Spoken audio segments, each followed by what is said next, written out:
All right. This is September 13 Patreon Journal Roundup. I am going to share the screen and we're going to go over kind of some of the highlights of what has been published this week and late last week and how it relates to everything that we're talking about in Patreon. So, an interesting one is this article that came out. It's a UK article. I'm trying to find the journal that's related to this so I could get a full copy, and then I'll go over it in more detail once I have the full journal. I'll probably have to end up requesting it. But cancer cases in under 50s worldwide are up nearly 80% in 3 decades. And one of the things that this relates to is they're saying poor diet, alcohol, tobacco use, physical inactivity, and obesity. If you read into the lack of physical activity, which then creates the obesity and things that we've talked about even in deeper detail in other modules, production is the basis for morale. If you're not moving as much and you start to gain a little weight, you could start to develop a little poor self-esteem, and you're not producing as much in life. You're not busy, you're not active. So production is the basis for morale. And then what people do is then they could reach for sugar as a drug, alcohol as a drug, tobacco as a drug. The other issue, and the bigger issue, is when people don't move, especially outside, they're not getting ultraviolet, all visible light, and infrared. So they're not part of the natural world. And as we've discussed in the past, the two most profound things we can do in our lives that turn on longevity genes, anti-inflammatory genes, turn off inflammatory genes, and genes associated with oxidative stress. And every disease, for the most part, is an oxidative stress condition. Is exercise and sunlight, 1 and 2. Add in thoughts, emotions, perceptions. Now you have the top 3 things that can influence our health. If you don't have them in, health is influenced negatively. And if you're all in, health is influenced positively. So you usually don't find very happy-go-lucky people who perceive the world in a very uptone, optimistic way, abusing sugar, alcohol, or tobacco. Okay. You also usually don't find those people obese or inactive. So thoughts, emotions, and perceptions are huge. How we could reboot that is get outside early morning and evenings best. Get that serotonin, dopamine, melatonin production first thing in the morning. Follow more paleo, ketogenic, evolutionary biological diet, things that don't raise insulin. Insulin is actually the culprit here. And the higher your insulin is, the crazy thing, the higher your insulin is, the harder it is to get into ketosis. So you have to handle the insulin resistant first while you're on a ketogenic diet.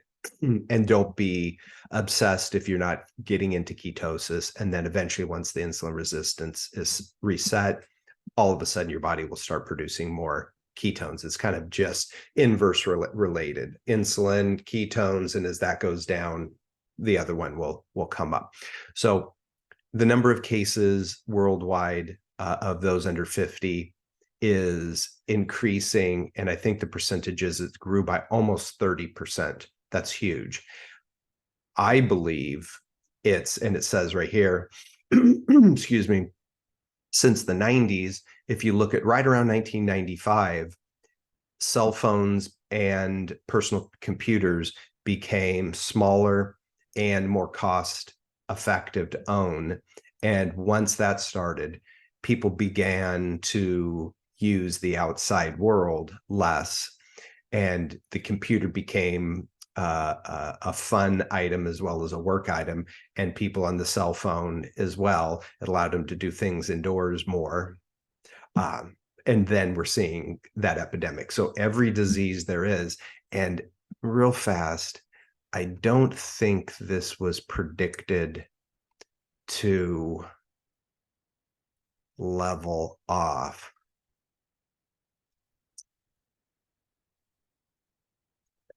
Yes, let's look here. Based on the observed trends for the past 3 decades, the researchers estimate that the global number of new early onset cancer cases and associated deaths will rise by a further 31% and 21%. I'm assuming that's either male or female or an age group, respectively, by 2030, with people in their 40s at most risk. That's huge. Every single disease there is, and you've heard me mention this before, every disease there is not slated to level off, but to increase as far as we could see it. Obesity, diabetes, Alzheimer's, autism, Parkinson's disease, cancer, obesity, hormonal issues, allergies, I think I mentioned. It's insane to know that we live in a time in the world where we have opportunities to do so many things, yet every disease is moving, as far as a graph goes, upward and to the right. And it's because people are not living their life as part of the natural world anymore. They're not moving and they're not getting sun. Those are the two biggies. They're not moving and they're not getting sun. Add into that social pressures, COVID, masks, vaccines, the political climate, and people's thoughts, emotions, and perceptions are being affected. You remove those 3 things, or you start to have those 3 things diminish in your life, disease is the obvious outcome there. So enough of this. I think we're beating a dead horse here. Now, next, this was, I found interesting, and I have a background in biochemistry. These next 3 items, they're obvious, yet if we don't look, sometimes we don't see the obvious. This is new research reveals why you shouldn't add a banana to your smoothies. Everybody adds bananas to their smoothies. I've added bananas to my smoothies. Bananas, and this one's going to be really fast, bananas contain an enzyme that negates and inhibits polyphenols from being metabolized. So this is polyphenol oxidase. So it allows polyphenols to rust, oxidize. So basically negates the benefit of any berry or polyphenol, cacao, berries, to your smoothie.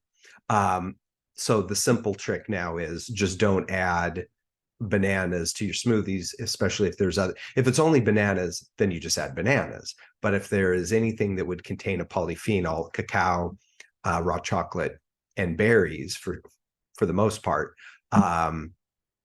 do not add the banana. Just go straight berries. Strawberry and chocolate is amazing. Actually, raspberry and chocolate, raw cacao is amazing. Or just do straight bananas. And then you could also add in other tropical fruits like pineapple or oranges. So there's that little highlight. I found that interesting. Now these 2 are obvious when I discuss them, yet you don't think about them until somebody brings it up. But the next 2 are extremely logical. This one is, study shows the benefits of exercise are dependent on hours spent sitting. In a nutshell, I mean, they're giving you here all the amazing benefits of exercise and the exact opposites if you don't move. But what I never thought about was, I run 2 times a week. My wife and we go to the gym 4 times a week. We're mixing in other things. I'm going down to the beach catching waves. We're doing some HIIT workouts. We're working around the house.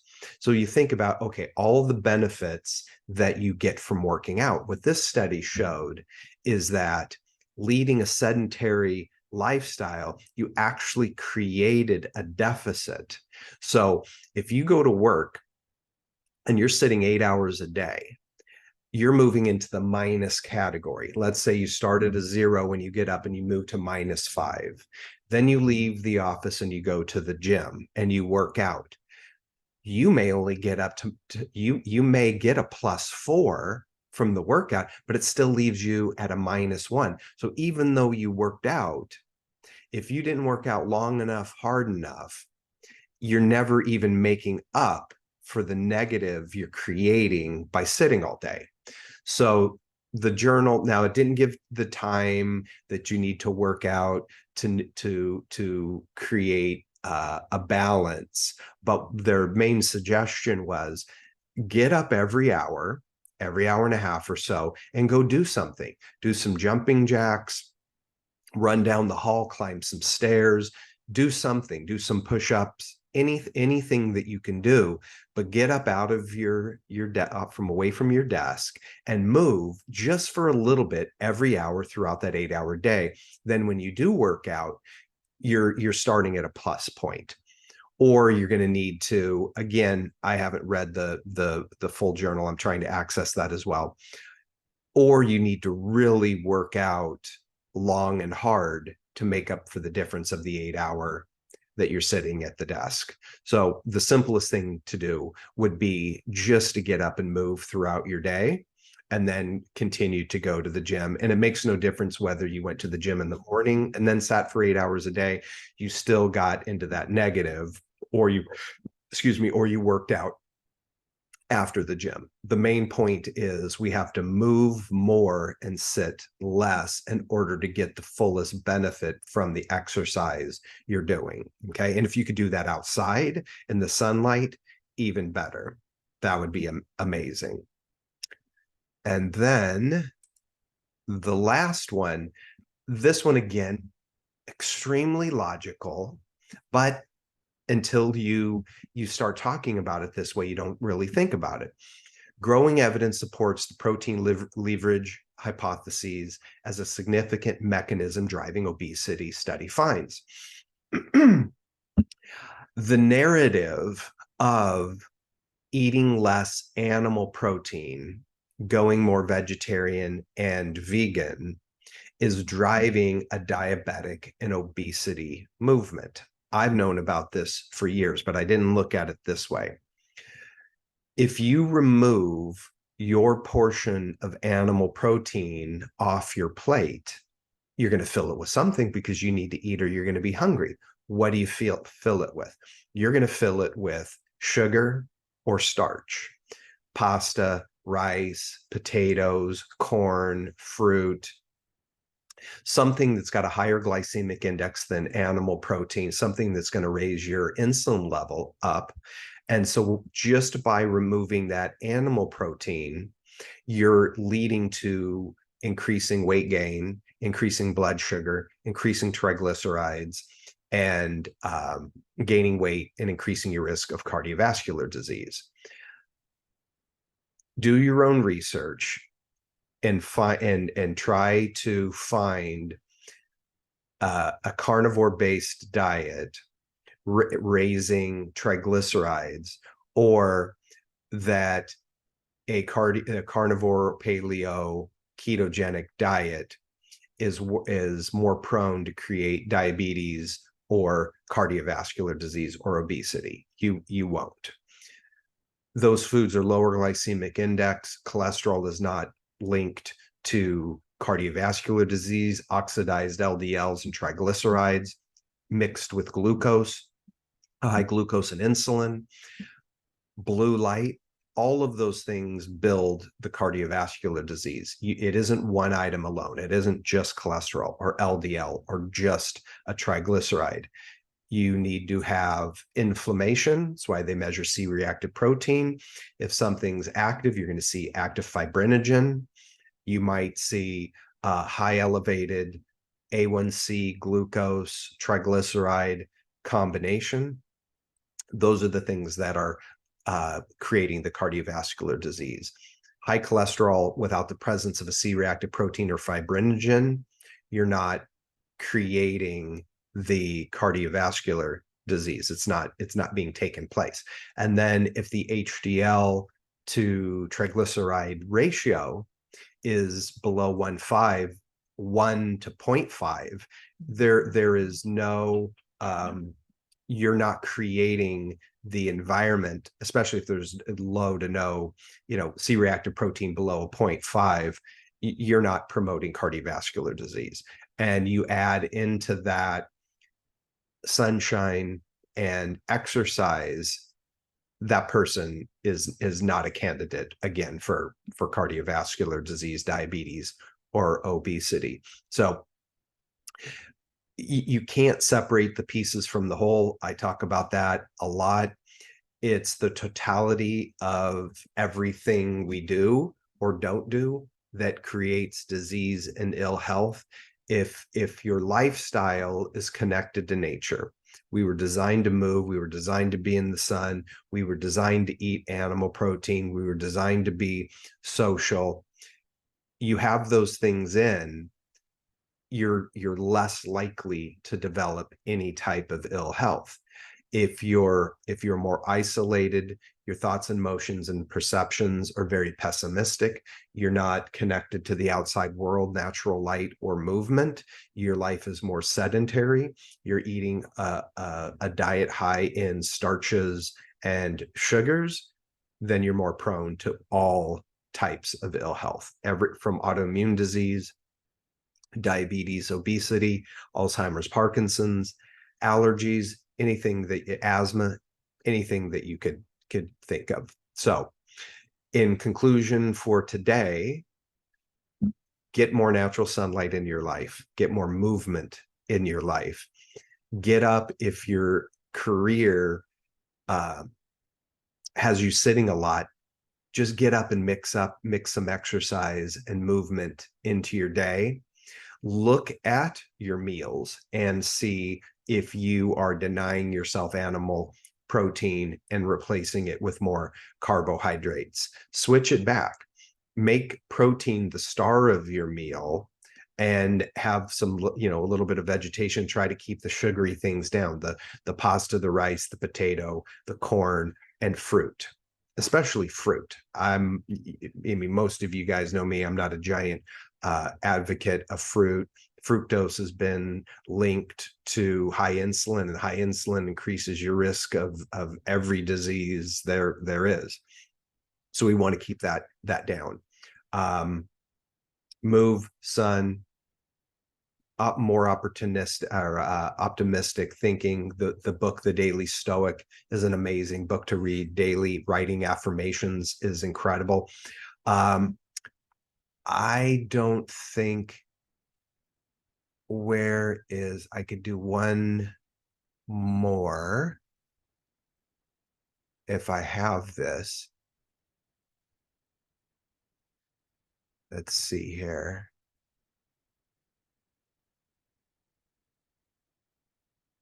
I don't know what I did with this one, but it's a study that just showed, oh, here it is.